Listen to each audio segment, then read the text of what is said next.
Shakespeare wrote for more than 1,200 characters. By contrast, the Beatles only wrote 227 songs. I couldn't honestly choose my favorite Beatles song if my life depended on it, so I'm not really sure how I imagined I'd be able to choose my top 5 favorite Shakespearean characters. You can take the characters in Shakespeare's plays and roughly categorize them into groups: warriors and lovers, royalty and peasants, fools and magicians, etc. But even within these groups, the challenge is nearly insurmountable. Each of Shakespeare's characters, with few exceptions, are well-crafted and nuanced players in these stories. They have complex needs and wants. They feel deeply. They are vibrant, vital. Choosing favorites feels like heresy. When we first agreed to do this episode, it seemed like a fun exercise. Then it became a torturous one. How should we set about this task anyway? What criteria should we use? In the end, we can't pretend that this is anything other than a subjective thing. We chose characters who speak to us on a personal level, who inspire us or who point to something true or universal in the human condition, who make us laugh or cry more than the next guy. And maybe that's the trick here. Favorite doesn't mean best. The list we generate today will say more about us, our worldviews, how we want to relate to others, what we value in people, how we wish we carried ourselves. Maybe they're representative of the kind of characters we wish we could write about in our own stories. Maybe we just like the way they talk. But, and here's the magic of Shakespeare shining through, they're ours to love. Since brevity is the soul of wit. More of your conversation would infect my brain. Romeo, wherefore art thou Romeo? To speak of him as my kinsman, he's a most notable coward, an infinite and endless liar, an hourly promise breaker, the owner of no one good quality worthy your lordship's entertainment. I'd beat thee, but I should infect my hand. The lady doth protest too much, methinks. The course of true love never did run smooth. That's my introduction. Very nice. Yeah, Lindsay. thanks. I liked Thanks, it. I'm glad. That Took was me pretty. about 10 minutes just now. But it was hard. It was almost as hard as coming up with five characters Well, to choose. yeah. Because it is a hard thing to do when you've got 1,200 characters, 1,227 or something like that characters, or 23. A lot of characters. There's a lot of characters to deal with. I mean, how many of them are guardsman number 3? But who cares? They're still a character, and he wrote him, so yeah, they're worth talking about. Well, exactly, and it seems like I said, it was heresy to try and choose, and it's not okay. It's not heresy, but it's really difficult because, like I said, each one of them is unique and. Maybe not wholly unique, but they all have a purpose, and that's what's important. I think there are few exceptions where a character doesn't have a defined purpose that moves the plot forward or does something for the plot or for the audience that makes them important. Their role is important. Yeah. So to choose 5 favorites is really, really tough. Yeah. I don't know. How long did it take you to come up with your list, Aiden? It wasn't so much like I had an initial instinctual desire to pick a certain some characters, but it was really narrowing it down into a top 5 from my larger list of, say, a top 10, top 12 kind of situation, right. picking out the top 5. So wait, you went with like, okay, I'm going to sit down and do all my favorite characters, and then you whittled it down from there? No, I started off with my top ones that I knew would be, like, I think my top 3 were pretty solid. Mm-hmm. And then after that, I was like, but that one, mm-hmm. But this one, and this one. What if Lindsay picks this one? That's the other thing. We have not compared lists. No, we yet. haven't. We have avoided and talking about it entirely. Yeah. So we might have picked the exact same 5 characters. I would be shocked if that happened. I would also be shocked. I'm hoping there are a few crossovers. Yes. Was there anything that surprised you about the list that you came up with? Like, for example, for me, characters that I thought I would pick because I've said they were my favorite for years. Yeah. When I actually started to analyze it, I'm like, you know what? This character's not that good. Or there's somebody else who I would choose above them, even within the same play, as I'll talk about. Hopefully we didn't choose the same character. We'll see. So was there anything like that for you? Yeah, there was one that jumped out at me later on. When we get to it, I'll explain how. But I did not see this character as one of my top 5 by any means. But as soon as I started thinking about him in comparison, it is a boy. Instead of in comparison to the other characters, I was like, yeah, no, this one's actually more interesting, and I really enjoy reading the play in which he is featured and so forth. So yeah. Did you feel pressure to choose the characters like Hamlet, Macbeth? Like when you look actually. Yeah, and when you look up these lists online, all the newspapers, they'll run a list of top 10 best characters. I think that's where my intro came from, was that in doing all of this, everybody seemed to pick out the best characters. Yeah. And I don't know what that means. Yeah, neither do I. Yeah. So I felt a little bit of pressure to avoid those characters. Spoiler alert. Yeah. Hamlet is not on my list. Not mine either. Okay. Well, yeah, but I not to say that he's not a favorite. No, he is. I think really he's a good character. Yeah. I just think there are other ones that are maybe more underrated or that I appreciate more. Yeah, the way I kind of I just put it in my description, so we'll get to it when we get to it. But yeah, let's. So how are we structuring this a little bit? I think we're gonna go back and forth. I think it'll be like you did the intro, so I'll do my number 5 first. Okay. Then we'll do your 5 and back and forth till we get to the number 1. Sounds good. We also did list some honorable mentions, or I have multiple. You said you had just one. I only have one. That was close. I thought we were coming up with one. Yeah. No, I'll come up with a few on the fly. Yeah, I think it'll be I might easy prompt to do some things for you too as we're talking, right? For I must tell you friendly in your ear. Sell when you can. You are not for all markets.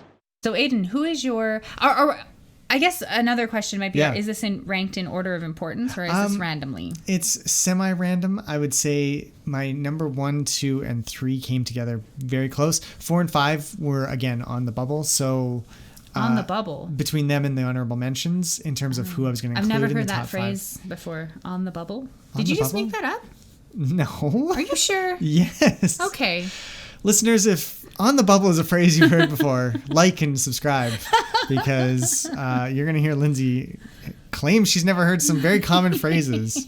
Never heard that before. You've never heard that? No, I haven't. Okay. All right. Well, anyways, we're my list I think randomly ended up in more or less chronological order, which I realized was I didn't plan that at all. It just happened. That's how it sort works. of, with the last two are kind of. Okay. Anyway, let's go through. Aidan, your number 5?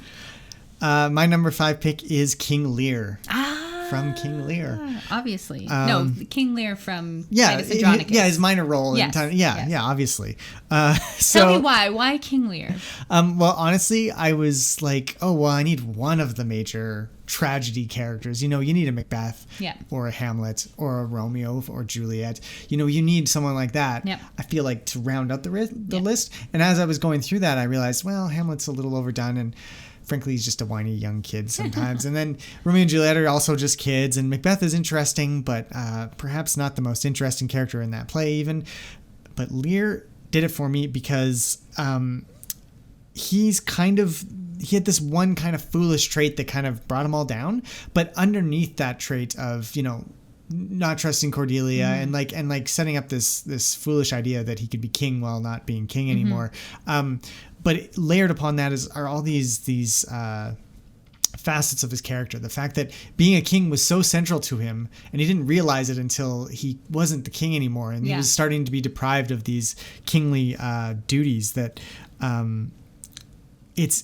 it's really interesting to watch him slide down, especially. I thought his descent into madness and, doesn't he get blinded at one point and stuff? Or is that his another character? I don't remember. But there's all sorts of he goes through a lot of crap, which is not the case for Hamlet or a Macbeth. It's just kind of like, here's your initial incident and you can follow it all the way down to your eventual demise. Right. Because that's just how you were built. Lear kind of follows a bit more tortured path, I'd say, to get there, and his redemption at the end is a little more earned because of that, I find, whereas some of the other characters don't redeem at all. Well, and Lear dies. He dies. He redeems himself, but he doesn't get a good ending. No, he doesn't, right? because he doesn't deserve one either. Right. He has this character flaw that just kind of keeps him down. But at the same time, he does kind of come around to realizing the fault of his ways. In a way, Macbeth really doesn't. He's just like, I'm just going to keep fighting, and those trees will never come. Oh, they're on their way. Well, I'm going to fight anyways. Or, right. A Richard III even, or something like that. Yeah, and Hamlet goes so far off. Yeah. I mean, also descends a bit into madness, but it's a Yes. different kind of descent. Yeah, you're right. Yeah, so it's kind of, the scene that always jumps out at me is when I can't remember if he's blind or if... No, it's Gloucester who's blind, that's right. But he's walking around in rags with his jester at his side, and they're just wandering, and he's lamenting his position. And it's so... It's kind of sad, but it's also kind of the fact that he's there with his jester to begin with. Like, he can't even let go of the trappings of courtly life, even while he's wandering the moors. Exactly, It's really it's pathetic. It's pathetic, and it's indicative of his character. But that the fact that he kind of realizes it's pathetic along the way, and that the audience is very much kind of realizing that this kingly figure is pathetic. Is something that we don't get in a lot of the other characters. Like Hamlet will never delve into that level. So I just found him really, really interesting. Of all the major tragedy characters, I found him at the top. Interesting. Cool. So another thing we're going to do here is with each of the characters that we've chosen, I think we've selected a quote that kind of sums up why we chose that character as our favorite. So Aidan, do you have a quote ready for King Lear? I do. It is his "Oh Reason, Not the Need" speech, which is when he's talking to Goneril and Regan, and he's trying to say, like, well, I need my courtiers and stuff like that. I'm the king. I need these things. I'm not going to give you the whole speech because it is a little long, but basically he says what separates man from animals is the fact that we need things that aren't actual needs. Right. He doesn't need his courtiers when they ask him, well, why do you need it? You're not the king anymore. But it is part of him. It is so central to his identity and who he is that you cannot take it away and keep him whole. Right. And that's what he gets across. And I just love that entire speech. There is the one section here. Allow not nature more than nature needs. Man's life is as cheap as a beast's. That's kind of a good summary of how it feels. Like, if you can't have all the needs, you're just an animal. Yeah, so there's nothing separating us. Yeah, interesting. So, yeah. Cool. Mm-hmm. So Lindsay, you're number 5. Hit me with it. Yeah. Actually, you mentioned her already. Oh. I went with Juliet, actually, which was one of the interesting ones. You kind of dismissed her as being nothing more than a kid, and that's how I used to think of her as well. Having studied Romeo and Juliet in grade 10, I think we all walked away from that thinking, well, okay, these guys fell in love for a hot minute and 12 people died or whatever. Like, it's kind of ridiculous. But in reading Romeo and Juliet recently, I think as an older person, as a nearing middle age, I'm looking at her differently. I feel like she's got, of all the characters, Romeo kind of is more pathetic in this play. He comes off as whiny and needy. Juliet is really, I struggle to find fault with her. She's young. She's exceedingly young. She's 13 during the events of the play, the 3 days that we have with her. But she's the one who puts the brakes on with Romeo. She's the one who's trying to navigate this world between a world where women were the property of their fathers until they were the property of their husbands, and she's trying to decide which man she should align herself with. And she wants to be true and good to Romeo. She also doesn't want to dishonor her father. She plays nice with Paris, who her father is the one that her father and mother want her to marry. She has few friends. The nurse is her only friend, and later Friar Lawrence. But it's like she's so stuck between a rock and a hard place that when she kills herself, it's out of desperation. It's not because there's some flight of fancy. She hasn't descended into madness like Ophelia has. It's not the way that Lady Macbeth presumably dies, again, of madness off stage in Macbeth. But I feel really sorry for her. I feel like in another play, Juliet would have been a great heroine. And because of the circumstances that she was put in, she's she's just a very tragic figure to me, Yeah. especially when you teach 13-year-old girls and you think, I can't imagine one of these girls in a situation like this and not making dumb decisions. Like I don't fault her for the decisions she makes, and I think that's important. And I think it's something that a lot of people forget about when they talk about this. I don't want to elevate Romeo and Juliet to the status of great lovers, because they're not, but I also don't want to dismiss her and say she's nothing but a dumb kid. Like she was really trying to make a way forward for herself in a time when 13 was an age when you got married and had babies, because that's how old her mother was when she had Juliet. So, that's a tricky row to hoe, and so row I'm. to hoe? That's a phrase I've never heard before. You're Lindsay. kidding. Now you're just Seriously, what is that? when you It's like a tough path row to follow. hoe. Kind of? Yeah, like if you're gonna like hoe, like in the garden. Oh, okay. A row, in a of row vegetables or whatever. in a field or something. It's a okay. hard row to hoe. It's not in. Okay, I've never heard Okay, that before. this is going to be the sayings episode where Apparently. we come up with idiosyncratic ways to make each other laugh, I guess. I like it.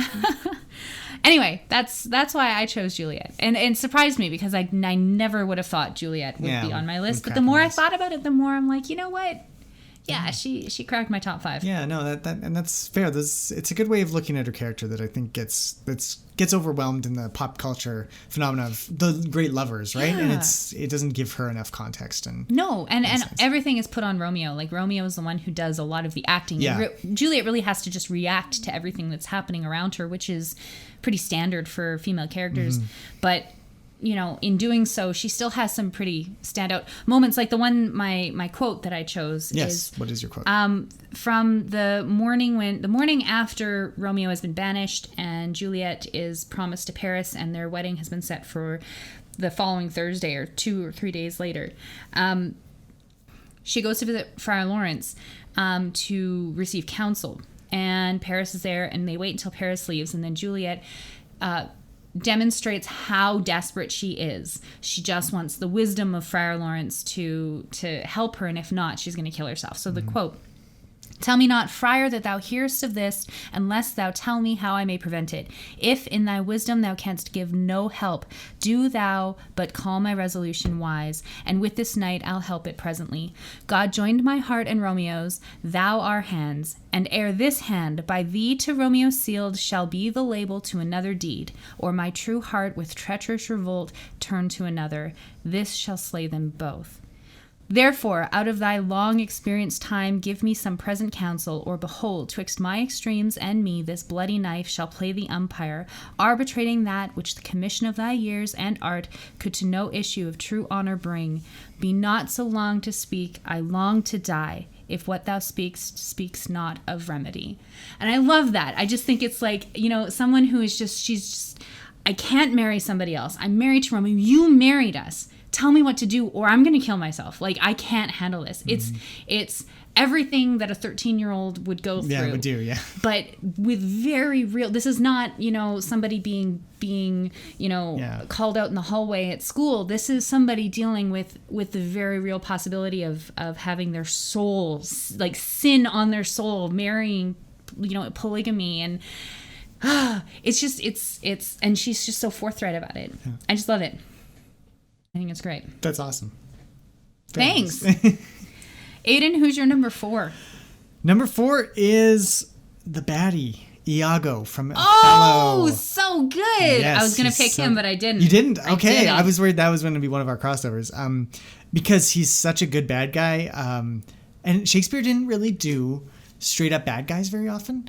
Iago is just straight from the beginning. He's just like, I hate Othello. I want to see him burn, and that's it. And like you get hints of why, like maybe he thought Othello slept with his wife, and also just he passed him over for promotion, I think was one of the other things. But he's not consistent with why he hates Othello, and so it kind of clouds the entirety of his motivations in a play all about people's motivations for not trusting one another. Yeah. And at the end, they all don't trust each other because of Iago. So he just did evil in a very non-Shakespearean way, because we don't get any motivation. We don't get into his head at all. And so we just see this chaotic force acting. And it's really, really fun to watch. And the other really great thing about Iago is that he was evil, but he didn't do anything. He literally let everybody else do his dirty work for him. He would just talk. He'd just let them know, hey, you know, like, well, she might have slept with somebody else. You can't trust her because, after all, she didn't listen to her father when you married her, so she can't be trusted. The men in her life can't trust her. And it's really it's fun to watch in that way because you just see him working on the other characters. There's other manipulators in the Shakespeare canon, but never anybody who worked just on that level. Yeah. And who was the evil force in that way. Like, you have like a Lady Macbeth is obviously a very manipulative woman, but she was just looking out for her family really at the end of the day, and she thought her husband would be a good king, and you know, there's other ways of looking at it. Iago's just evil. He just wants to see the world burn. And I especially like the lack of structure around his motivations because I always kind of viewed it as just like a summary of racism generally. It's like, well, I hate him because he's a Moor. So I just hate him. Like there's just nothing, there's no reasoning behind it really. Like the fact that he creates these two kind of competing motivations behind it is very kind of indicative of, I hate him because he slept with my wife maybe. And, I hate him because he passed me up for a promotion. You know, but it's really just, I hate him. I hate him because he's a Moor.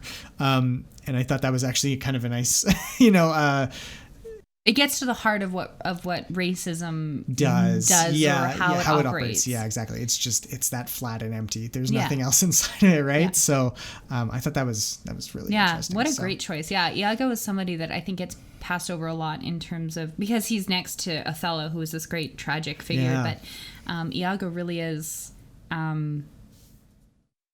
he's not very complicated. He's just he's just he scorched earth. That's what he wants to do, and that's basically it. So but it works well. It does work well.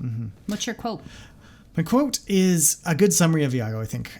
I will not wear my heart. Well, he says before this. Sorry, I'm quoting it out of context. So he's saying, "I will not do this. Will wear my heart upon my sleeve for daws to peck at. I am not what I am." And that is so confusing, and that's such a strange thing. But basically he's saying, like, I will not, you know, reveal my true identity ever. I am not what I say I am. Yeah. And it's one of those ones, well, you say you're saying you're pretty evil to the audience every 5 minutes. So is that really what you are? You know, it just adds that extra layer. Yeah, perhaps, right? So, or he thinks he's not, or something, right?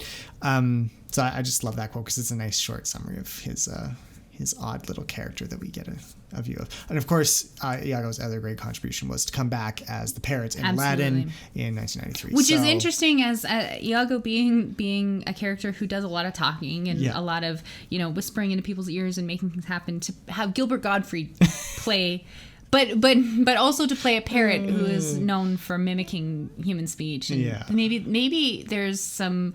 We should do a Disney episode for a special episode. Yeah. You know, talk about the Lion King. The new Lion King. Yeah. But anyway, great choice. What about you, Lindsay? What's your number 4? Interestingly enough, I also went to a villain for my next one. Okay. But I went for Shylock. Villain? Lindsay. Okay, so here's the interesting thing, because Shylock is presented as a villain. He's the one that the hero characters, and I air quotes around hero, the hero characters are fighting against. But Shylock is such a complicated figure, and I've seen performances of the Merchant of Venice that depict him as a villain, and I've seen some that end up making you question why this play ends with a wedding. Like, why is this play considered a comedy when in reality this is actually a pretty harrowing moment, or a harrowing story for this character. It's called The Merchant of Venice. Shylock is not the Merchant of Venice. That is Antonio. Antonio is one of the worst characters. I hate Antonio. He's such a dick. Yeah. And Shylock ends up rising from the ashes of all of the shit that's gone on around as this, even when he's cast out at the end and has this horrible fate bestowed upon him, horrible in his mind, horrible to our minds as a modern audience. He's forced to become a Christian, give up his faith, give up his business. He's given up his daughter to marry a Christian. He's giving up everything in order to save his life, right? And that's in having that happen to him, you feel so much pity, But also, as a modern audience, there's a lot of shame that comes along with watching a play that so clearly is playing with racist ideas that I don't know would be called racist at the time, but we're going to get into this a lot when we talk about The Merchant of Venice, but it is a very complex play, and Shylock is a very complex character. So yes, I'm calling him the villain because in the play he is the villain, but is he a villain? No. I really don't think he isn't. He's just somebody who is complicated and operating against the will of the person that we've been told is the hero, through whose eyes we're watching the play, really, right? We're supposed to side with Antonio, I think, but in the end we end up siding with Shylock. So Shylock is one of those characters that if you ever were to write a Shakespearean play from the other person's point of view, writing it from Shylock's point of view would be incredibly illuminating. But it's already kind of done. It kind of is too, I guess. That's the great thing about The Merchant of Venice is the fact that it does not shy away from the fact that Shylock's just a dude, and he has a different belief structure a little bit. Totally different worldview. But that doesn't mean he's not deserving of respect and empathy, right? And it's and you see that when his daughter ends up marrying Lorenzo, and his daughter Jessica runs off with Lorenzo, and you get that moment where he's bemoaning the loss of my ducats, my daughter, my ducats, my daughter. Yeah. He can't, and that's a bit stereotypical, but it also the fact that we even have that subplot come into play, it's not related at all to the Portia, Antonio, Sebastian. No. Is it Sebastian? I think so. That whole storyline involving the ships that have gone out to sea and haven't come back, and the loan and the pound of flesh. We have this separate subplot of Jessica and Lorenzo running off to be together. Which really that doesn't have to be there. Exactly. It only serves Shylock's backstory. Yeah. So the fact that Shakespeare did that is kind of remarkable, because he is painted as the villain in this play, but he's not really. Yeah. So there's no other quote that you can use for this aside from the famous quote. Sorry, all of mine are really long so far, haven't they been? Yeah. From Act 3, Scene 1. He hath disgraced me, and hindered me 500,000, laughed at my losses, mocked at my gains, scorned my nation, thwarted my bargains, cooled my friends, heated mine enemies. And what's his reason? I am a Jew. Hath not a Jew eyes?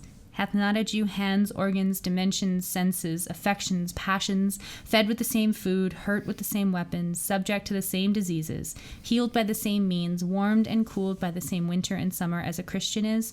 If you prick us, do we not bleed? If you tickle us, do we not laugh? If you poison us, do we not die? And if you wrong us, shall we not revenge? If we are like you in the rest, we will resemble you in that. If a Jew wrong a Christian, what is his humility? Revenge. If a Christian wrong a Jew, what should his sufferance be by Christian example? Well, why revenge? The villainy you teach me, I will execute, and it shall go hard, but I will better the instruction. And that's just the most powerful words put in the mouth of a character that we really, and Shakespeare's audience certainly, shouldn't be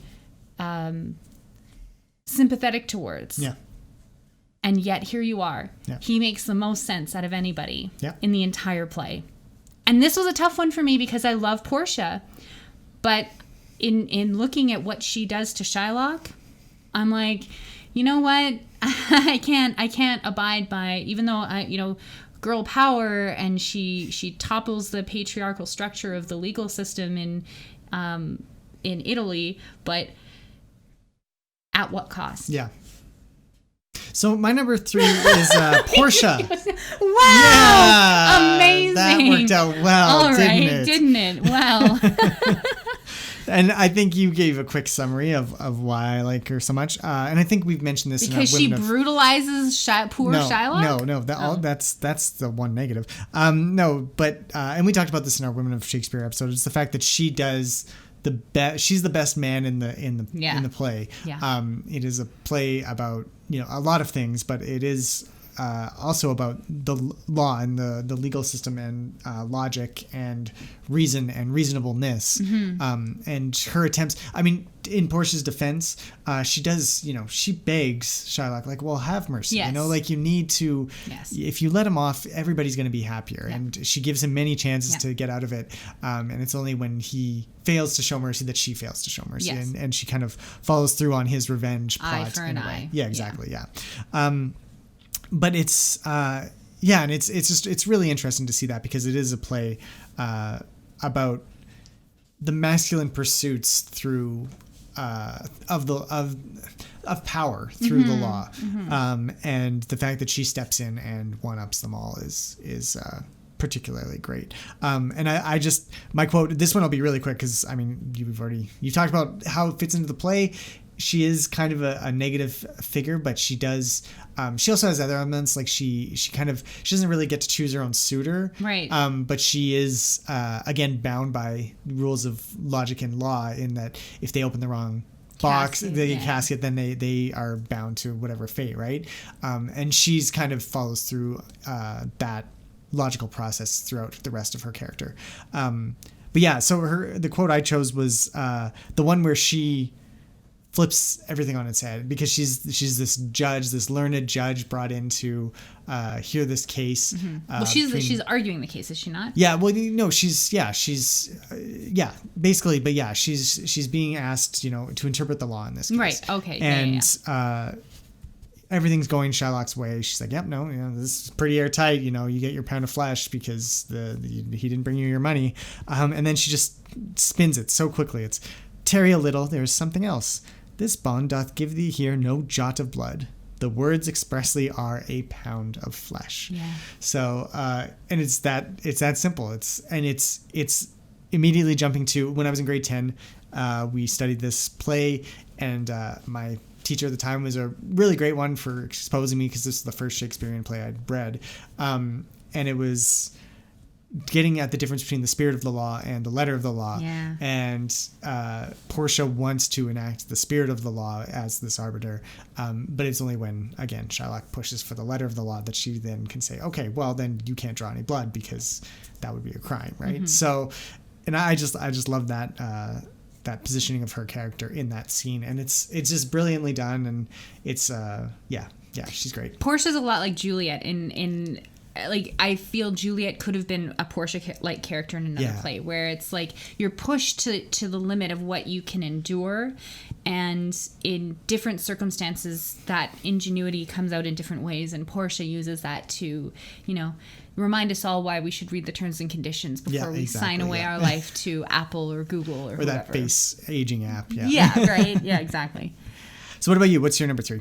Lady Macbeth. Really? Lady Macbeth. Okay. I love Lady Macbeth as another villain. Mm-hmm. We kind of talked about her a bit as being someone who is, you said, out to protect her family, and very much a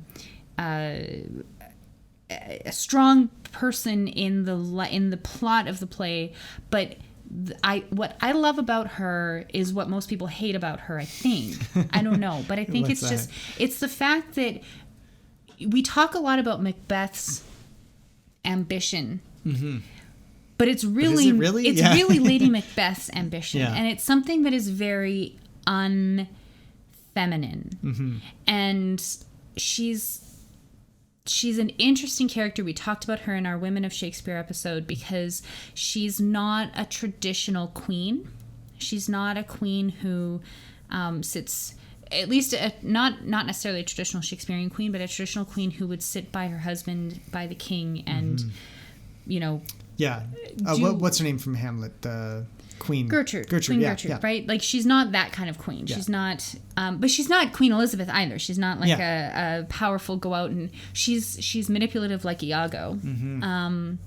But she's the seat of all of that ambition, and it's so interesting that Macbeth, for the first 4 scenes of the play, he's away from home. We're introduced to Lady Macbeth before Macbeth arrives back at the castle. She's received a letter from him where he explains everything that's happened. And her power, she doesn't leave the castle. Like, that's where her entire role is that we see. She is that the heart and center of his home, and she derives all of her power from being at that home. And when the possibility of advancement, to become Thane, to become king, like all of that comes along, she can't help but be drawn along with it, right? Like, and it gets away from her before Macbeth has even thought that this is going to happen. He's just had this great battle. He's coming back with Banquo. They're going to have a nice big. The king is going to come. But Lady Macbeth receives a single letter. She wasn't even there. She didn't meet the witches. Nothing happened. And she's already thinking, like, we have to make this happen. And, like, her first words to Macbeth, to her husband, are like, you're going to kill the king. Yeah. The king isn't going to wake up tomorrow morning. You're going to kill him. Yeah. We're going to make this come true. Yeah. And it's so unexplained, like, why that needs to happen. Yeah. But you buy it because this is her home. This is where she lives. This is where she heads up this household. She's going to make shit happen, you know? And she's not a mother. No. She's not like a traditional wifely figure either. So she bucks all these trends. And that's why I think I don't love her because she's a feminist or because she is, but just because she's a very interesting female character. She embodies a lot of traits that Shakespeare doesn't allow his women to have very often. Yeah. And what quote did you select for? Is it the Unsex Me one? Yeah, it is. Okay. This one is as we mentioned, she's not a feminine character, but her, before Macbeth has even arrived, as I said, she's gotten this letter and she's praying to have the courage to make this happen.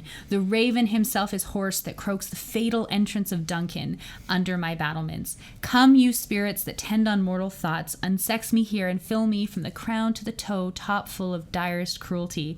Make thick my blood, stop up the access and passage to remorse, that no compunctious visitings of nature shake my fell purpose, nor keep peace between the effect and it. Come to my woman's breasts and take my milk for gall. You murdering ministers, wherever in your sightless substances you wait on nature's mischief. Like, she's talking about her body, like womanly, like her menstrual cycle and producing milk for babies. She's like, stop all of that.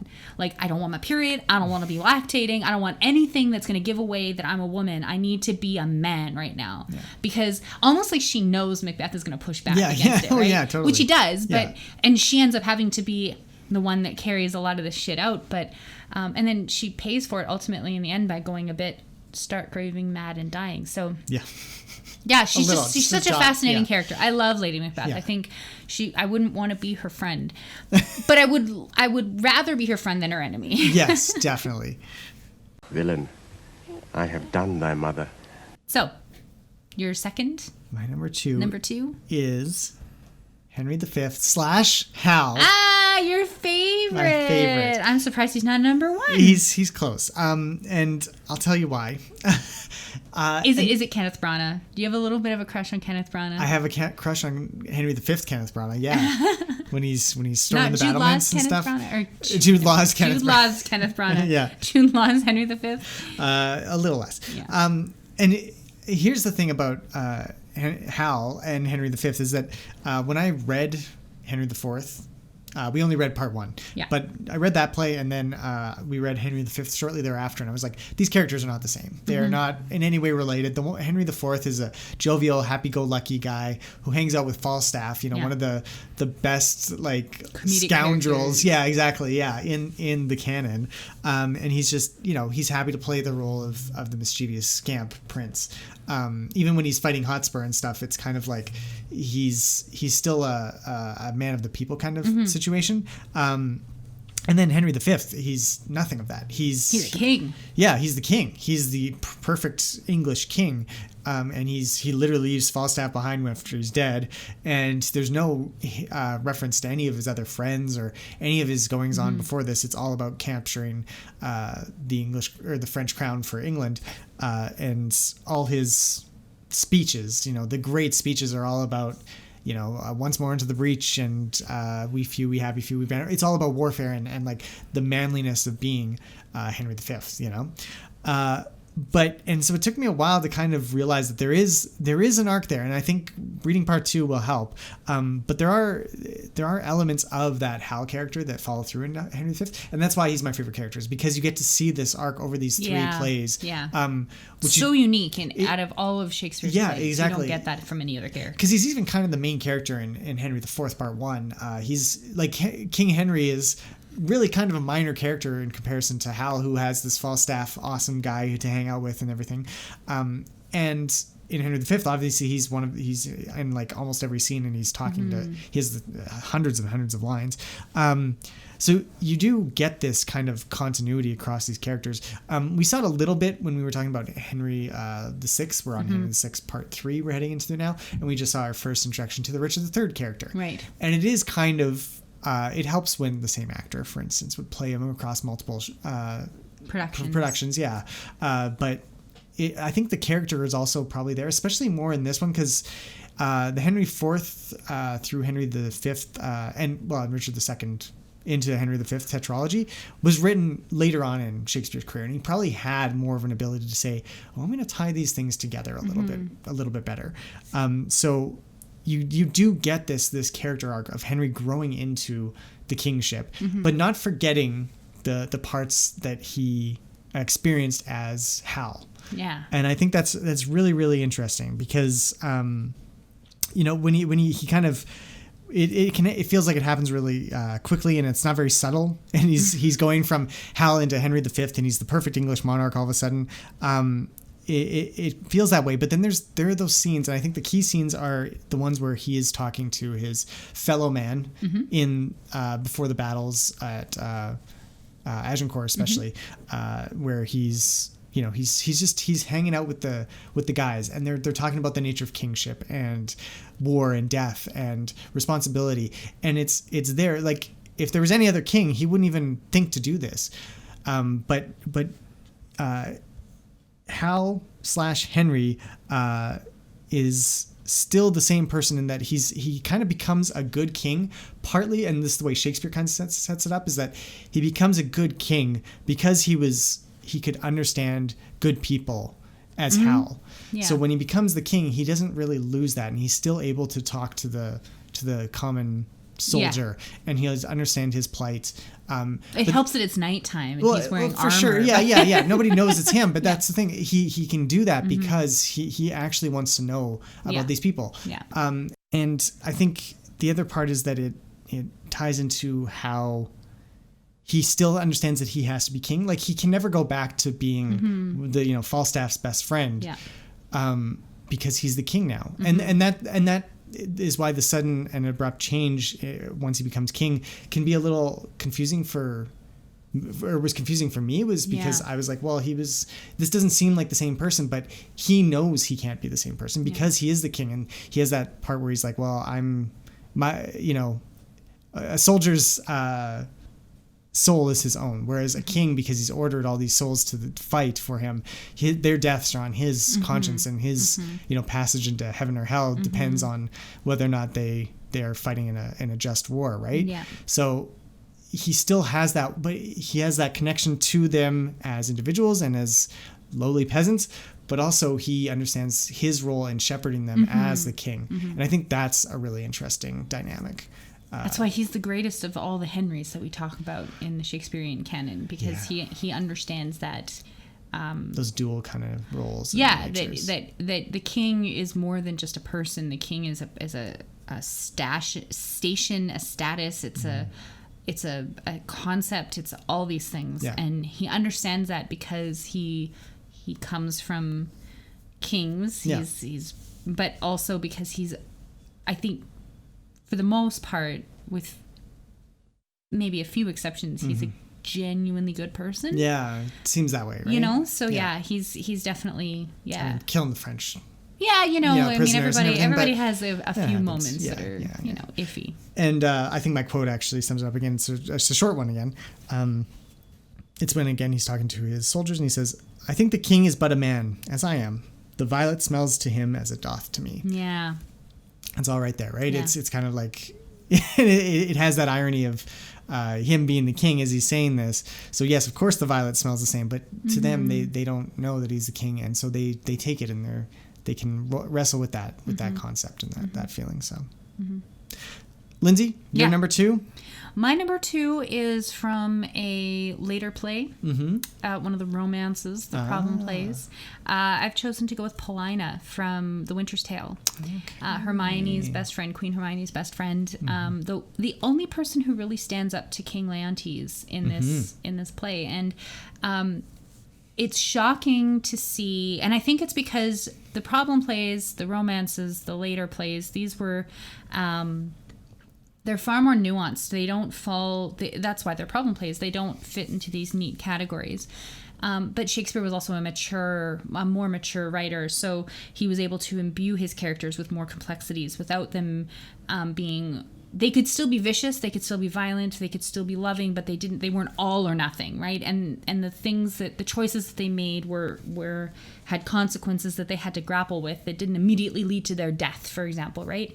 So when you see a character like Paulina who tells the king, like, you're an idiot, multiple times over the course of the play, and she never quite forgives him, and the whole time she's undermining his authority because she recognizes in him that he is becoming a tyrant. And so she, first of all, that it's a woman who's doing it, but second of all, that anybody could get away with doing it. Those are two remarkable things about her. She's the one who orchestrates the daughter who becomes Perdita, who orchestrates her escape from death, which is what Leontes sentences her to as a baby, as an infant, because he doesn't believe that this child is his. So he orchestrates all of that, and Paulina magically makes this not happen. Not magically, but she does work to make that not happen. Spirits her away, gives her to somebody who she ends up being raised by a shepherd family instead, right? And then the whole time, we don't know this until the very end, but she's been working. This is where the magic comes in, because she works to bring Queen Hermione back to life. And that's something that earlier plays would have condemned her as a witch. The Winter's Tale, by the time we get to the end, magic is not something that is so easily seen as corrupt or evil, right? So she's able to, I guess, walk that balance between... Well, it's not even a balance that she needs to walk. It's just what she does, and she owns it completely. And I think that's what really draws me to her, is that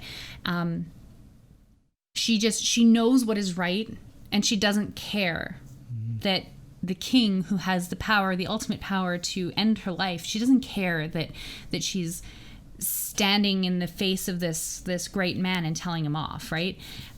She knows that Queen Hermione didn't cheat on King Leontes. She knows that the daughter is innocent and is the rightful princess, and she's going to do whatever it takes to make sure that this wrong is righted. And even when it happens, like you get the sense she's never going to fully trust Leontes again. And so she's not so easily placated either, right? So she does all of this, and hell hath no fury like a woman scorned. You would think that Hermione or Perdita would be upset, but Paulina carries all of that for them. And I think that makes her a really powerful character. It also, I mean, it's been suggested that with a name like Paulina, or Paulina I think is how it's pronounced, giving that name to a woman, I mean, St. Paul being a saint, and to have a woman who stands in that role and kind of takes on, I think there's something to that as well. So she's just a powerful woman and a really interesting character, and someone who is really overlooked, I think, in the Shakespearean canon, just like the problem plays are kind of overlooked. Well, exactly, and that's the thing. Like I'd never read it until we watched the play this past just a month ago, and I was really captured by her character and the way she did stick up for her friends and do what's right, and also the role she had in eventually turning that character around, the King of Sicily. What's his name again? Leontes, yeah. Because he's one of, like, when I was talking about Henry V, in his arc, you know, there is a distinct arc to his character. It changes over time. Yeah. One of the few other characters I can remember who actually does that over the course of the play is Leontes, because he starts off as this very, terrible kind of guy who doesn't trust his wife and has her, basically has her killed, involuntarily, but leads to her death. And then at the end, he's a very contrite. He's seen the error of his ways, and he's actually made a change in who he is. Yes. And you see that on stage and in the play, and that's he's quite so something. Hugely conflicted the entire time, and I think that's why a character like Paulina works. Exactly. Because you know that he's not actually going to have her burned at the stake, but an earlier king would have, without question. And now we're in this gray area play with this, where it's not so easily separated into right and wrong, black and white. Even though we know that it's wrong, we can see the characters grappling with these questions, and it's believable. But that's what makes her so interesting, is that she knows she's right, and she sticks to it, and she is the voice of reason and fairness in this entire gray moral area, right? Yeah. So she's really great. Did you have a quote? I did, yeah. So the quote's it's a nice short one where Leontes said, "I'll have thee burnt for whatever she's insulted him with," and she says, "I care not.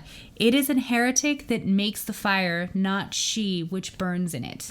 And I think that is just it's balls to the wall. Like, I'm gonna go down with this ship. Like, you are in the wrong. You're the heretic, not me. And I think there's a lot of power in that, especially when you think about who was on the throne when Shakespeare's writing this. Like, the guy who wrote the demonology book and is an authority on witches and how to get rid of them. Yep. You've got a woman who is standing up to a king and behind his back bringing his dead wife back to life. There's some balls there, some brass ovaries being employed. So definitely impressive there. So before we get to our number one pick, we're going to do our honorable mentions, plural, at least in my case. And here's just a couple, just top of the head kind of thing. Shylock was also close on my list. So was Lady Macbeth, and so was Macbeth. I think Macbeth is also a really interesting character. Richard III was also high up on mine. And Cleopatra, another history one. We slag on the history a lot, but there are some really great characters in there.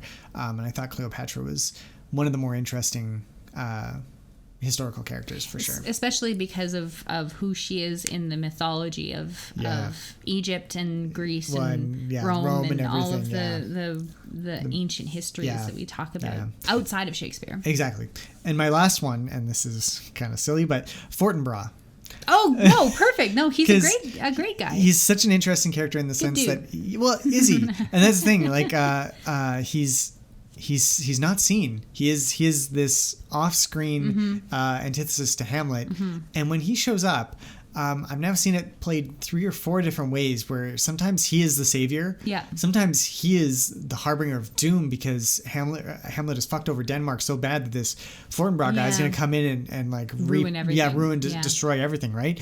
And so, and the text is like so ambiguous about this, because he has like 3 lines like, well, tell me what happened to Laertes, I think, or whoever it is, right?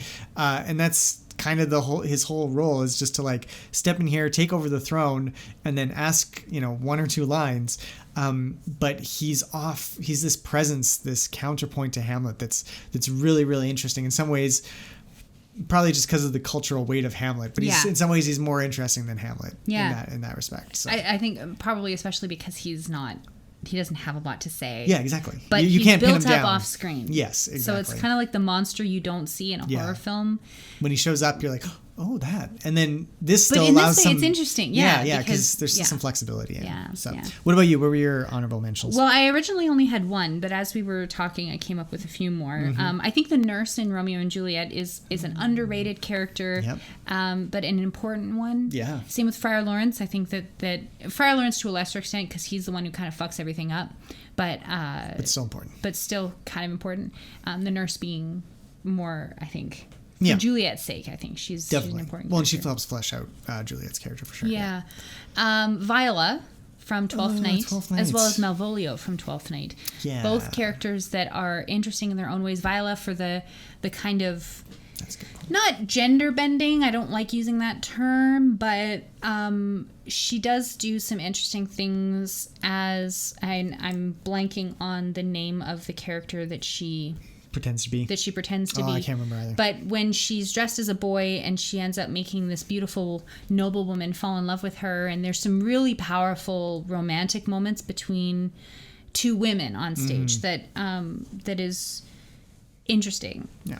And plus Viola's just cool. And Malvolio, because you another character kind of like Shylock that is painted as a villain, but you also kind of feel bad for him. Like he's guilty of nothing more than, I guess, ambition, overvaulting ambition, but also he's just gullible, and that's not a crime. No. But he is severely punished for wanting love, and I think that makes him kind of a tragic figure. The last character that I think isn't even really a character, but the bear in The Winter's Tale.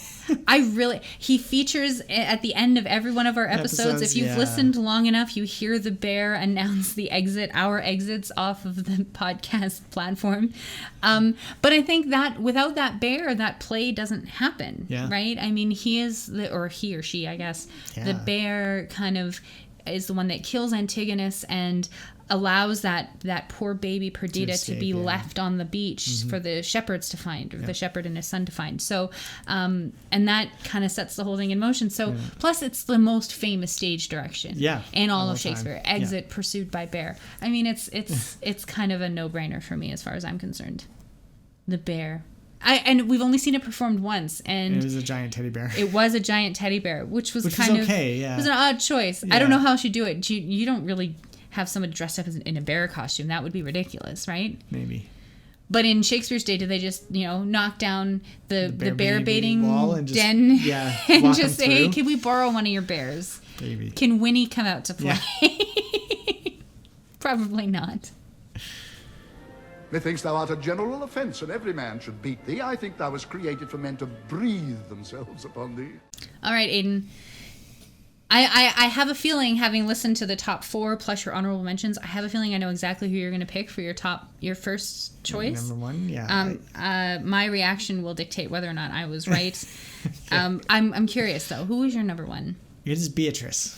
Not who I was expecting. Really? I thought you were going to pick Cassandra from Troilus and Cressida. Or Cressida from Troilus and Cressida. Yeah. You didn't mention Troilus and Cressida once, and that was one of your favorite plays That's for true. a very long time. For a while, but I mean, the characters, they are kind of interesting, especially Cressida, because she's trapped in this in-between place, but it's very similar to Juliet in that way. She's stuck in this in-between role.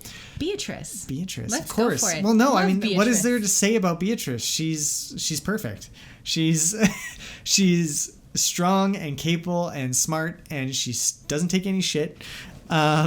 She's a woman qua woman. She does not rely on cross-dressing. She's not Portia. She doesn't need to be a man to say what she thinks and to express herself and be respected for it. She is a woman who is a good woman in the Shakespearean sense. Yeah. And a good woman in our modern day sense. Yeah. And I think those are very rare kind of collaboration points, but it works really, really well.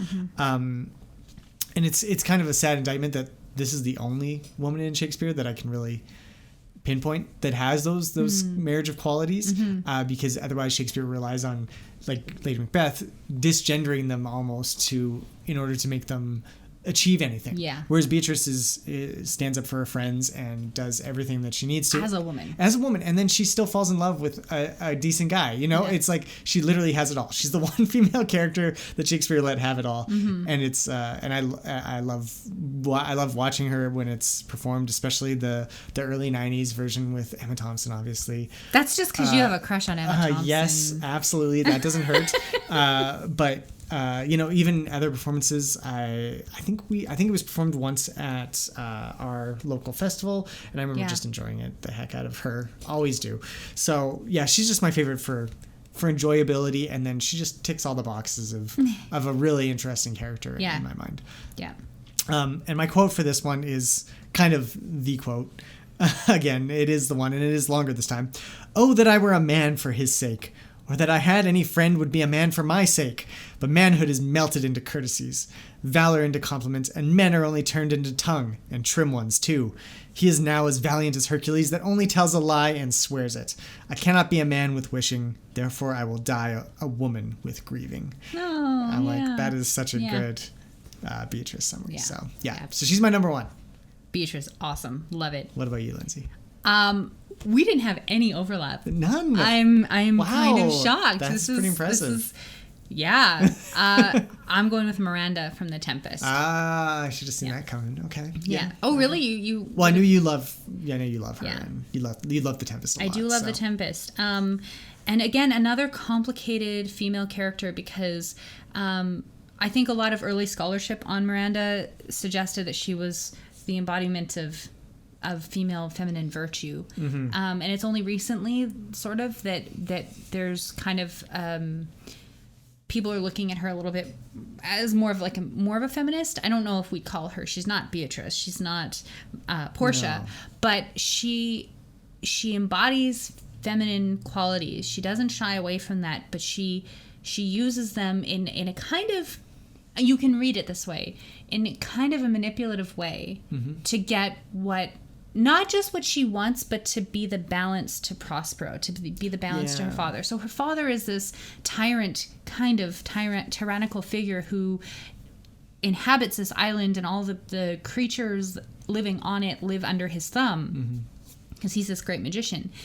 And she's kind of this tempering, calming influence on him, which is fascinating because she's a woman, she's his daughter, she should be listening to him, not the opposite. But she's still, in listening to him, and she does do what he wants her to do. She marries who he wants her to marry, but only after she decides that it's okay. You know, like she falls in love with the guy she wants to marry. Ferdinand, I think is his name. She falls in love with him. And then she's like, okay, yeah, Dad, I'll do what you want me to do. But it's simple things like her first line is my quote that I'm gonna bust out here right now.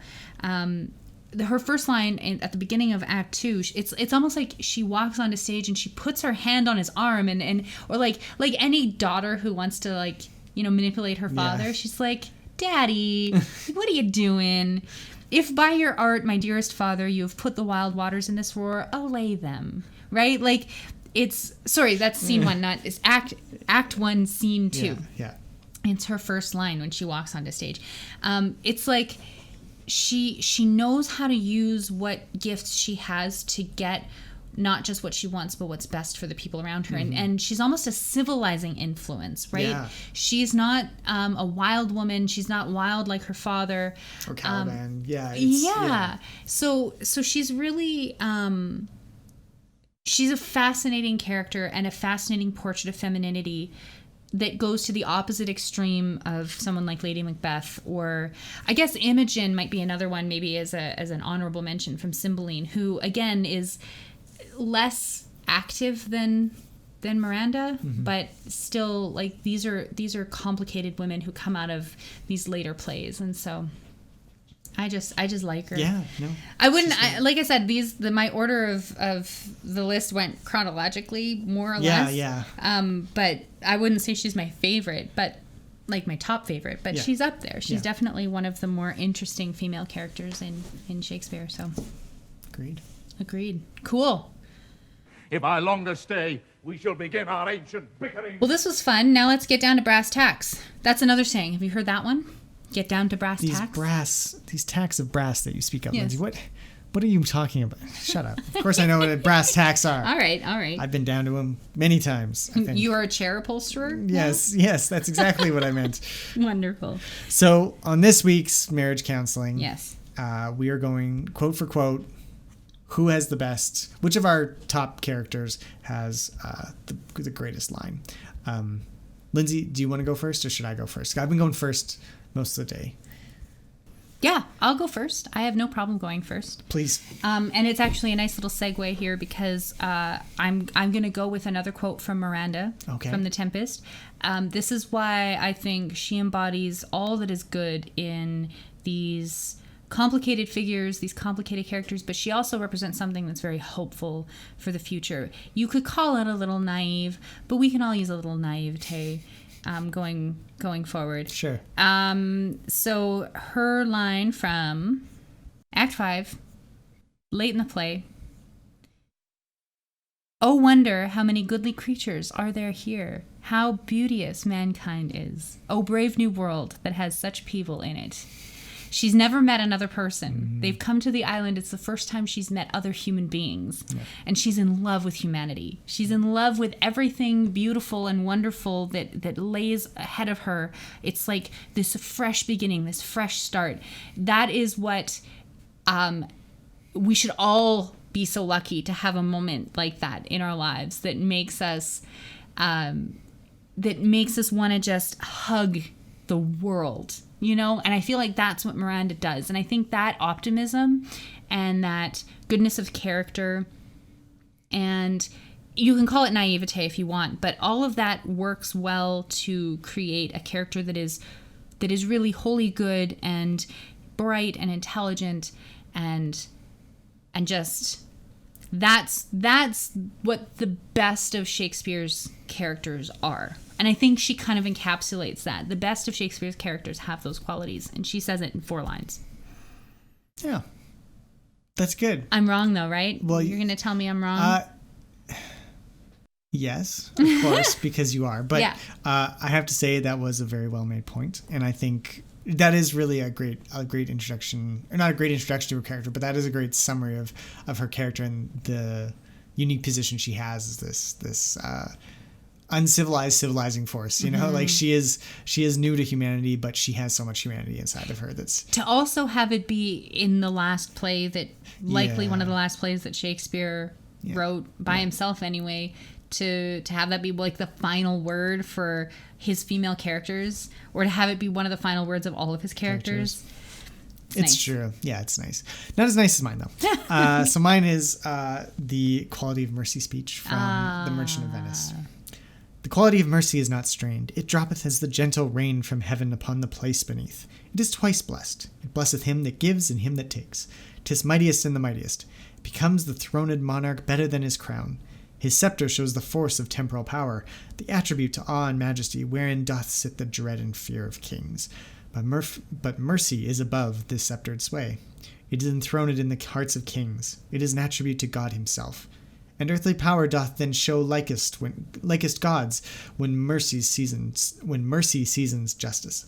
Therefore, Jew, though justice be thy plea, consider this, that in the course of justice none of us should see salvation. We do pray for mercy, and that same prayer doth teach us all to render the deeds of mercy. I have spoke thus much to mitigate the justice of thy plea. That one, and the reason I love that one so much is because in the context of The Merchant of Venice, it's a play about empathy, and this is calling for the Jew to show empathy. It's calling for Shylock to say, hey, we've all had it rough. Yes, you've been wronged, but mercy is so important to the function of society. The function of society, but the spirit of the law. This thing that the law can be just, but it can also be merciful. Yeah. And it is literally about showing mercy to a fellow man, not because of anything else, but just because it's the best thing for humanity, and it's above kings. It makes you greater than a king. It makes you godlike. In a play about different interpretations of what God is, this thing is placed above all else. Now, it's obviously a very Christian interpretation that Shylock doesn't really necessarily line up with, and you can see why his character wouldn't bite for it. Yeah. But at the same time, it is fundamentally about treating human beings well. And in the play where that is the thing that needs to be decided is, can you treat someone well when they've wronged you? It is really important. And that really is the central theme of The Merchant of Venice, really, when you break it down. Yeah, and I just love it because I think it's Shakespeare's most forward-looking play of all of them. Of course, by far. So I think that one's plus that's the speech I had to memorize in grade 10 when my grade 10 teacher made us memorize speeches. I'm disappointed that you had to read it this time. I remember the first line and a half. Okay. Everybody does. Yeah. Well, that's all I kept. Okay. So I'm sorry. Apologize to your teacher. Well, he's retired now and hopefully not listening to this podcast. Let me tell you.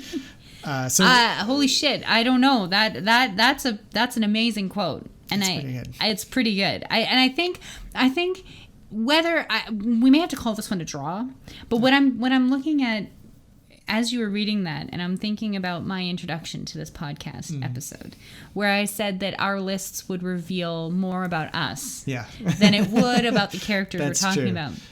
The fact that you went for something merciful and higher than, very philosophical, very abstract almost, this concept of mercy. And I went for something very optimistic and love everyone. I think my introduction was possibly the best one yet. Yeah. I think that we can call this a draw, but I won the episode. You win the episode, yeah. But very good. I learned a lot about you, and I think after 16 years, it's rare that you would get to have this moment of insight into your partner. But interesting that we did not have any crossovers either. Yeah. So this was illuminating on many levels. Hopefully for listeners too, and it wasn't just boring listening to us go back and forth. But I'm also impressed that we didn't just go for the standard easy answers. There were some deep cuts here, I think. Yeah, I think so. We could have gone deeper, I think. Probably. We'll go for we'll make a list of our top 5 favorites, the hipster edition. Well, I'm thinking we should revisit only this. One line. I'm thinking we should revisit this after we've read all the plays, we should, because there's still some that we haven't read, that we haven't watched. Yeah, or it's been a long time and maybe we've forgotten about. Yeah. I also think we should do one that's our least favorite characters. Yeah. Or like the characters we hate the most. We would just kick them in the teeth if we met them. There may be some of the same characters would show up on the list, which would be interesting. So, yeah. Maybe look forward to that sometime. Parting is such sweet sorrow that I shall say good night till it be morrow. So that was it for this top 5 episode. We hope you enjoyed it. If you have top 5s, top 5 characters, definitely send them. We'll probably run a poll on Twitter when we post this or something, asking people for their top 5, because it's really interesting. There's 1,200 characters, so we're challenging you all to not choose the ones that somebody else has chosen. So good luck with that. There should be options, but So next up is Henry VI Part 3.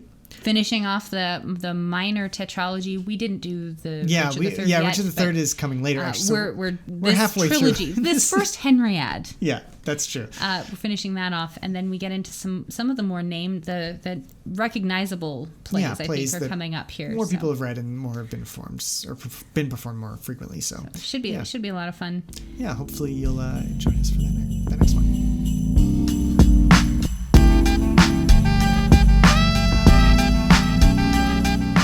You can find all our episodes on iTunes, Spotify, Podbean, YouTube, or wherever you get your podcast fix. If you want to tell us what you think of Shakespeare, his plays, poems, or any of the topics we discuss, we'd love to hear from you. You can contact us on Twitter, that's @TheBixPod, on Facebook at facebook.com/TheBixPod, or by email at thebixpod@gmail.com.